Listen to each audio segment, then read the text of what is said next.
Listening test. You will hear a number of different recordings and you will have to answer questions on what you hear. You will have time to read the instructions and questions and you will be given time to check your work. All the recordings will be played once only. The test is in 4 parts. Now turn to part 1. You will hear a man, Martin Hill, phoning an estate agent in order to find some accommodation. First, you have some time to look at questions 1 to 3.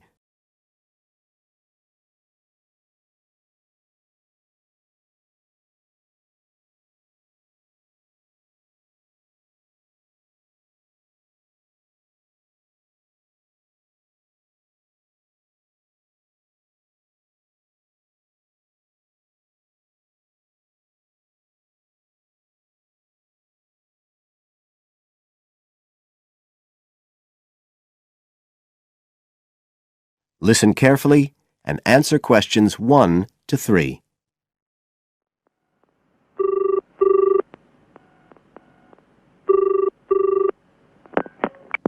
Hello, Brindle's estate agents here. How may I help you? Oh, good morning. I'm ringing to see what flats you have for rent at the moment. Right. Can I start by just taking your name, Mr. Hill, Martin Hill. Right. And are you looking for a flat for yourself or, a family, perhaps? Well, it's for 3 of us, myself and 2 friends. We're going to share together. I see. What about employment? Are you all students? Oh no, we've all got full-time jobs. 2 of us work in the central bank, that's Chris and me, and Phil, that's the other one, is working for Hallam Cars, at the factory about 2 miles out of town. I'll put you down as young professionals then. And I suppose you'll be looking for somewhere with 3 bedrooms? Yeah, at least 3. But actually, we'd rather have a 4th room as well, if we can afford it. For friends staying over and stuff. Is that with a living room to share, plus kitchen and bathroom? Yeah, that sounds good. But we must have a bathroom with a shower. We don't mind about having a bath, but the shower's crucial. OK, I'll just key that in. And are you interested in any particular area? Well, the city centre would be good for me and Chris, so that's our first preference. But we'd consider anything in the west suburbs as well, really. Actually, for Phil, that'd be better, but he knows he's outnumbered. But we aren't interested in the north or the east of the city. OK, I'm just getting up all the flats on our books. Now you have some time to look at questions 4 to 10.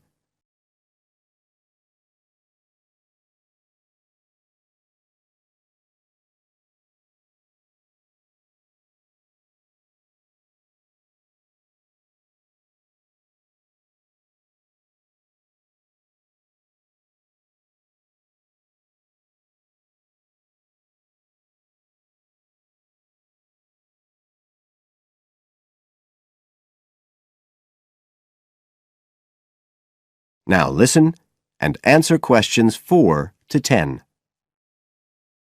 Just looking at this list here, I'm afraid there are only 2 that might interest you. Do you want the details? OK, let me just grab a pen and some paper. Fire away. This first one I'm looking at is in Bridge Street and very close to the bus station. It's not often that flats in that area come up for rent. This one's got 3 bedrooms, a bathroom and kitchen, of course, and a very big living room. That sounds a good size for you. So what about the rent? How much is it a month? The good news is that it's only £450 a month. Rents in that area usually reach up to £650 a month. But the landlord obviously wants to get a tenant quickly. Yeah, it sounds like a bit of a bargain.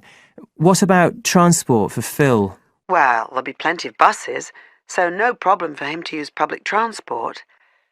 But unfortunately there isn't a shower in the flat. And that location is likely to be noisy, of course. OK, what about the other place? Let's see. Oh, yes. Well, this one is in a really nice location, on Hills Avenue. I'm sure you know it. This looks like something a bit special. It's got 4 big bedrooms and, there's a big living room. And, oh, this'll be good for you, a dining room. It sounds enormous, doesn't it? Yeah, it sounds great. That whole area is being developed, and the flat's very modern, which I'm sure you'll like. It's got good facilities, including your shower. And of course it's going to be quiet, especially compared with the other place. Better and better.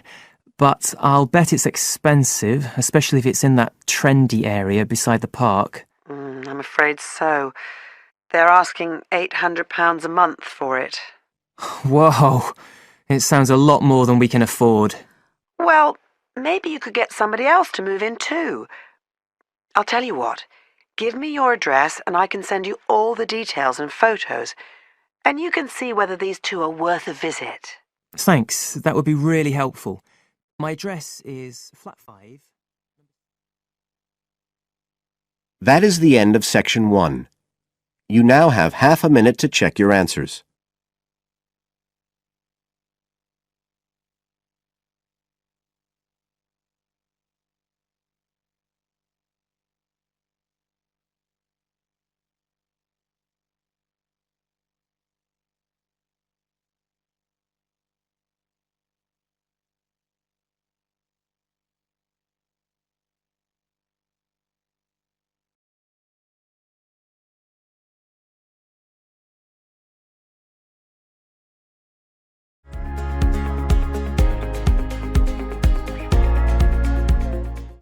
Part 2.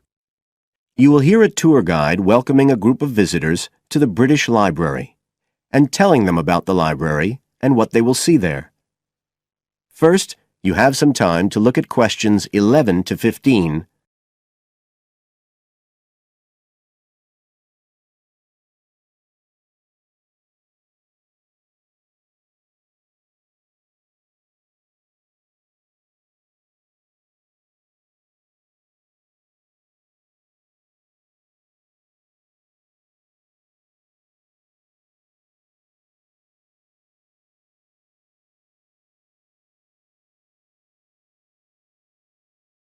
Now listen carefully and answer questions 11 to 15.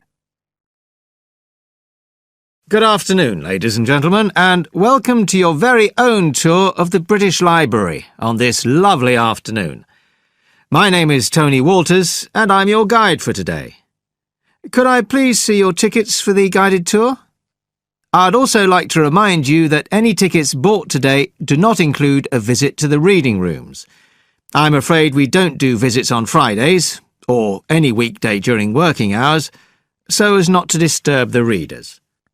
But if you do want to see those rooms, the only day there are tours is on Sundays.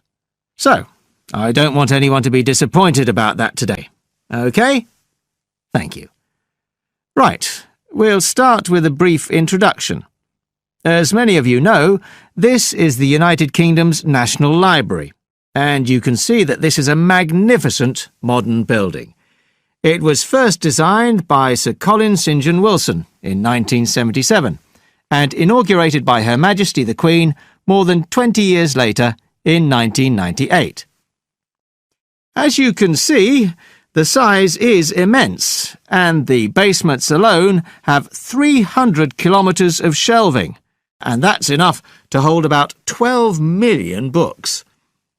The total floor space here is 100,000 square metres, and, as I'll show you, the library houses a huge range of facilities and exhibition spaces. And it has 1,000 staff members based here in the building.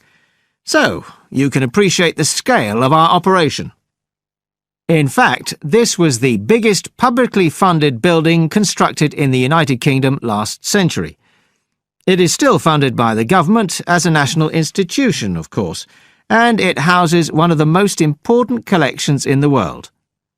The different items come from every continent and span almost 3,000 years.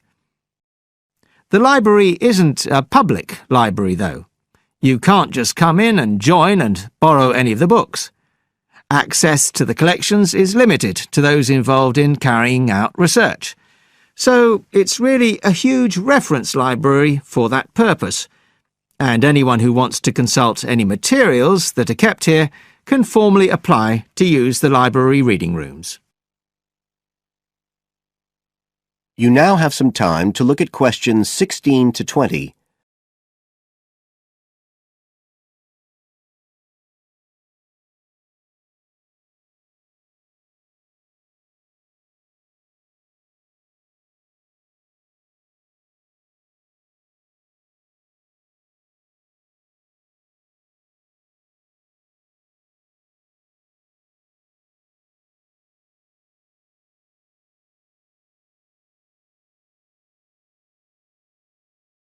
Now listen and answer questions 16 to 20. Right, well, here we are, standing at the meeting point on the lower ground floor, just to the right of the main entrance. I've given you all a plan of the building so that we can orientate ourselves and get an idea of where we'll be going. Now, outside the main entrance, you'll see the wide piazza with the stunning sculpture of Newton. The sculptor was Paolozzi, but it's based on the famous image by William Blake, and it's definitely worth a closer look. On the other side of the piazza from the statue is the conference centre, which is used for all kinds of international conventions.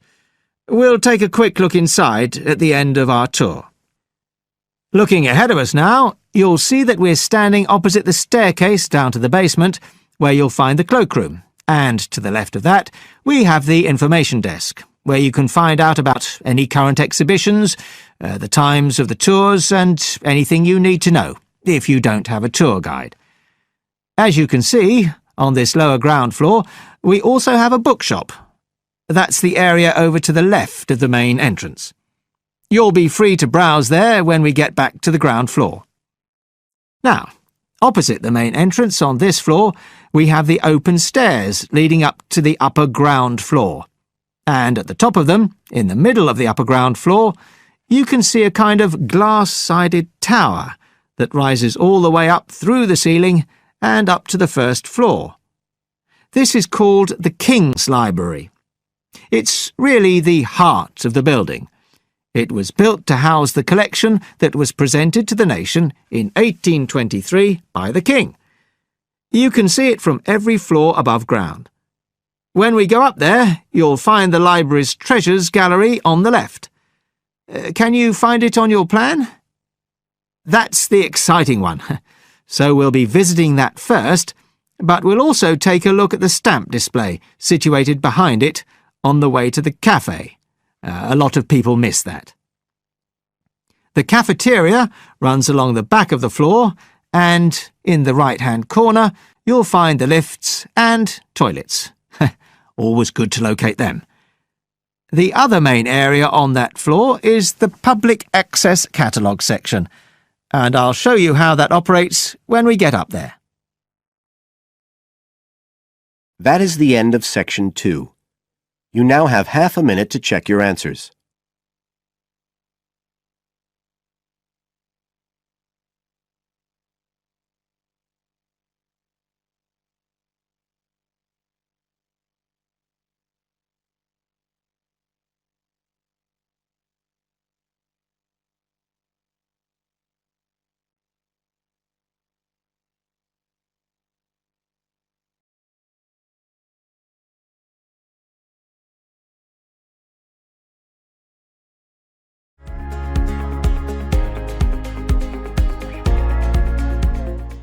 Part 3. You will hear a first-year marketing student called Leo talking to a second-year student called Anna about his marketing report. First, you have some time to look at questions 21 to 26.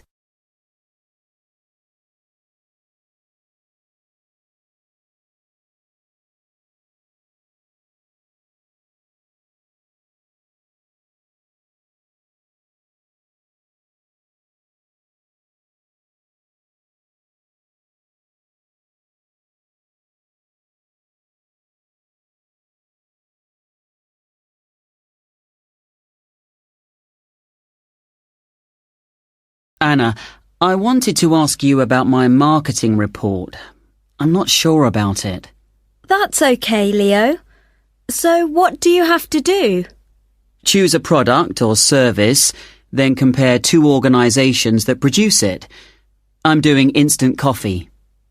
But haven't you got a weekend job in a clothing store? Why didn't you choose clothing? That was my first thought, because I thought it'd give me some practical examples. But when I searched for men's clothing on the internet, there were hardly any articles. So then I looked for coffee, and I found there were tons. Yeah, there are so many brands on the market now. OK, so how much have you actually written? I've done part 1 on economic and technological factors. I found some good data on technological changes, how in Australia fewer people are buying instant coffee because of cheap coffee percolators that they can use to make real coffee at home. But there's also a movement away from drinking coffee. Switching to things like herbal teas instead because they think it's healthier. But that's not really to do with technology. It's more cultural. Anyway, for part 2, I'm comparing two instant coffee companies, Coffee Now and Schaffers, and I've made this table of products. Right. Let's see. So you've got the brand names and prices and selling size and descriptions. OK, the table looks good. You'll get marks for research there. Where will it go? In the section on the marketing mix, under product. Not in the appendix? No. OK, but it's too factual on its own. You need to add some comment in that section about the implications of the figures. Right. I'll do that.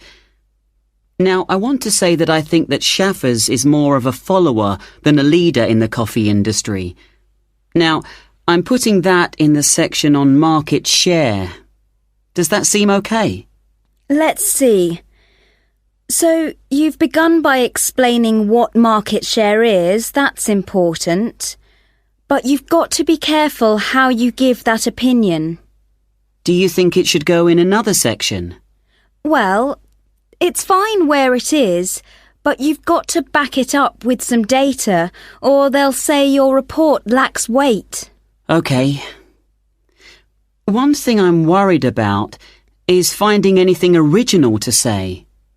Well, since this is your first marketing report, you're not expected to go out and do interviews and things to collect your own data. You're just using published data.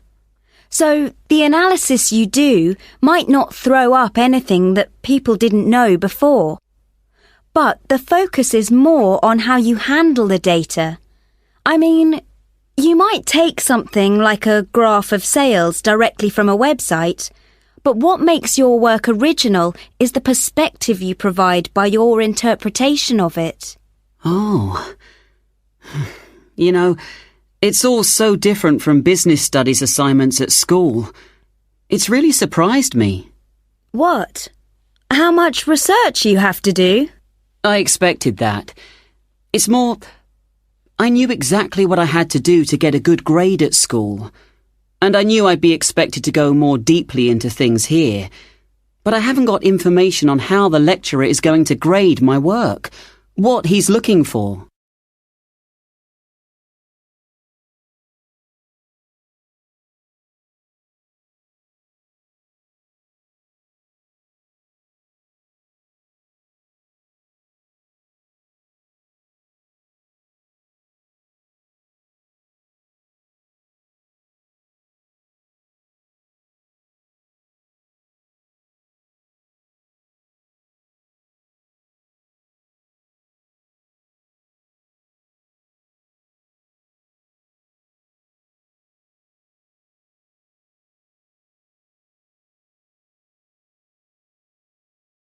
Now listen and answer questions 27 to 30.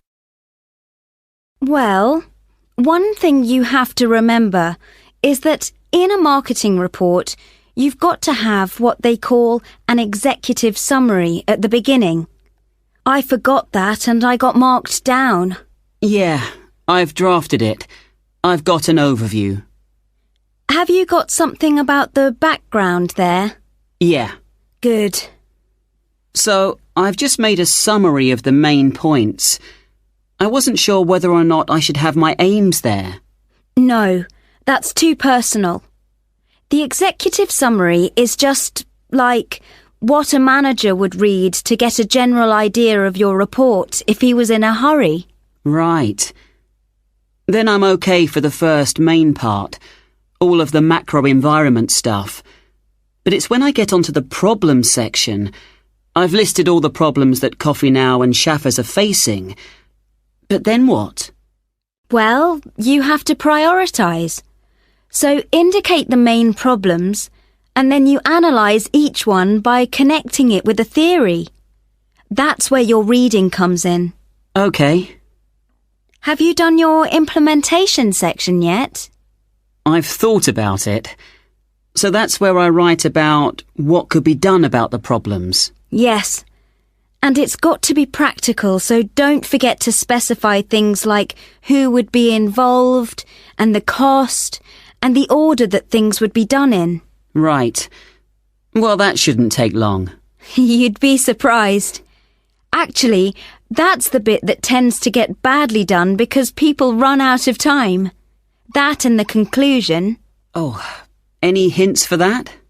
Well, it's got to draw out the main points from your report. So it's got to be quite general. You need to avoid introducing new stuff here. It's got to sum up what you've said earlier. Okay. Thanks, Anna. That's been a big help. That is the end of section 3. You now have half a minute to check your answers.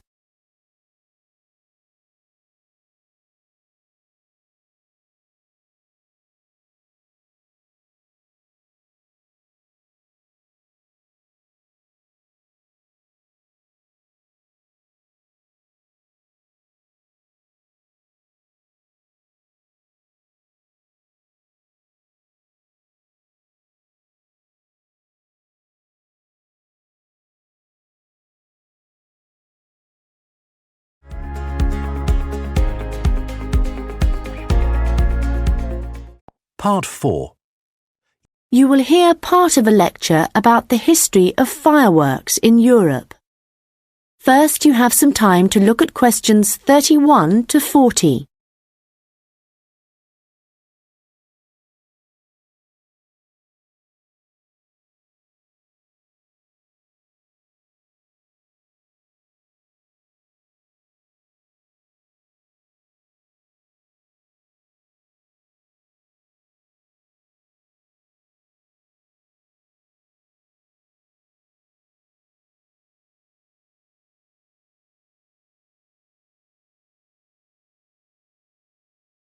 Now listen carefully and answer questions 31 to 40. An interesting aspect of fireworks is that their history tells us a lot about the changing roles of scientists and technicians in Europe. Fireworks were introduced from China in the 13th century. Up to the 16th century, they were generally used for military purposes, with rockets and fire tubes being thrown at the enemy. But they were also sometimes a feature of plays and festivals, where their chief purpose was related to religion. By the 17th century, the rulers of Europe had started using fireworks as a way of marking royal occasions.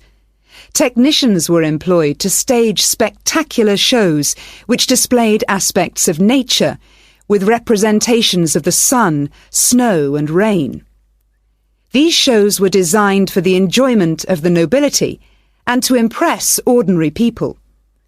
But fireworks also aroused the interest of scientists, who started to think of new uses for them.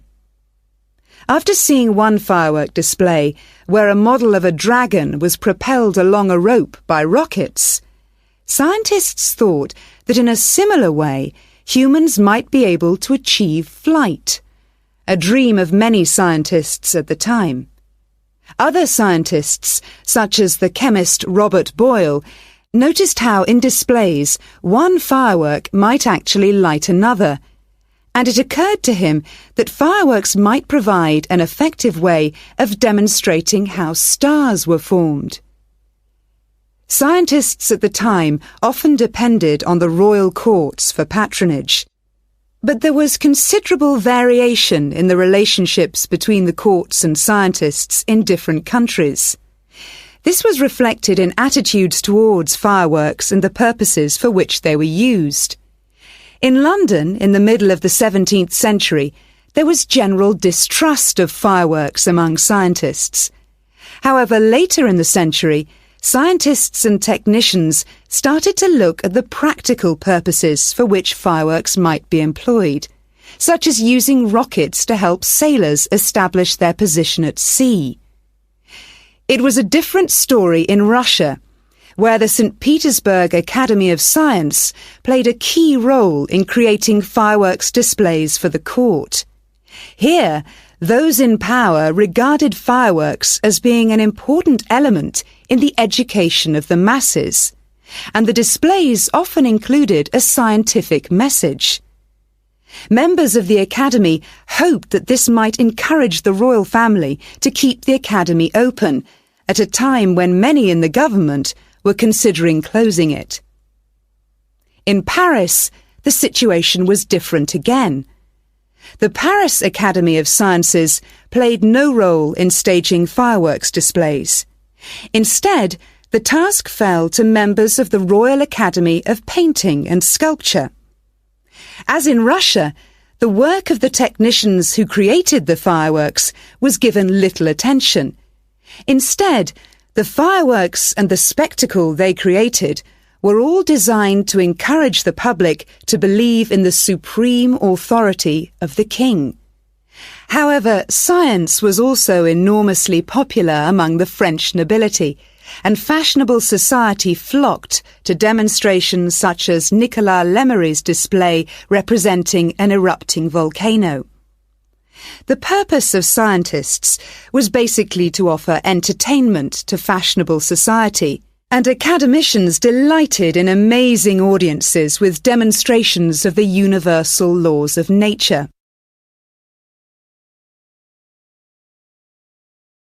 In the course of the 18th century, the circulation of skills and technical exchange led to further developments.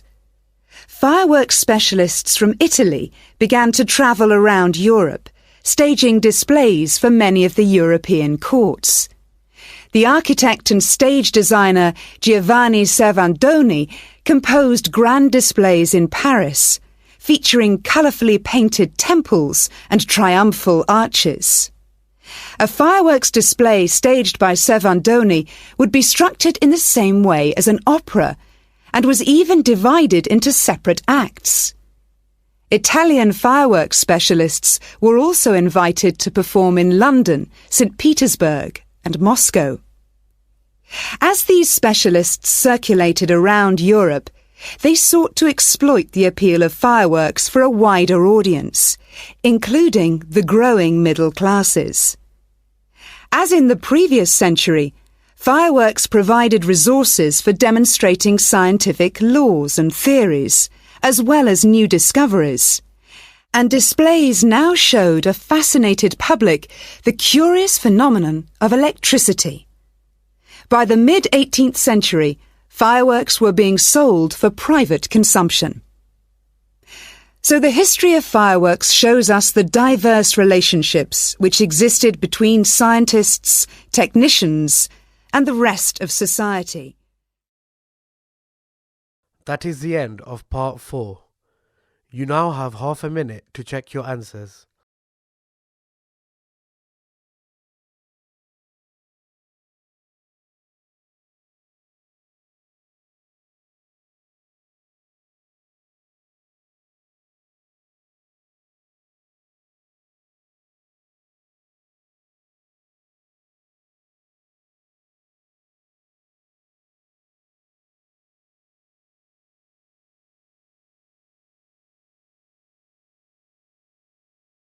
That is the end of the listening test.